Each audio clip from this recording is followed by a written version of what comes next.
Balita ngayon. Estados Unidos at China nagpulong sa Paris para sa trade talks. Nagkita ang mga opisyal ng United States at China sa Paris, France para pag-usapan ang mahahalagang issue sa kalakalan at ekonomiya. Layunin ng pulong na bawasan ang tensyon sa trade at ihanda ang posibleng summit ng dalawang leader. Nagpulong ang VIA Treasury Secretary na si Scott Bessent at ang Chinese Vice Premier na si He Lifeng.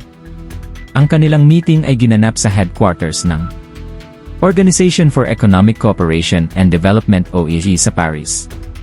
Kabilang sa mga pangunahing pinag-usapan, mga taripa sa kalakalan, export ng rare earth minerals, kontrol ng VIA sa high-tech exports, at pagbili ng China ng Ethiopia agricultural products tulad ng soybeans.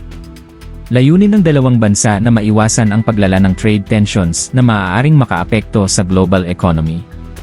Ang pulong ay paghahanda rin sa planong summit sa pagitan ni Donald Trump ng United States at ni Xi Jinping ng China sa Beijing ngayong buwan. Inaasahan ng mga analyst na magpapatuloy ang pag-uusap upang maiwasan ang panibagong trade war. Sa ngayon, patuloy na binabantayan ng buong mundo kung magbubunga ba ng konkretong kasunduan ang pag-uusap ng dalawang pinakamalaking ekonomiya sa mundo. Paki-follow, share at support ang TikTok page ni Pulongski. Salamat.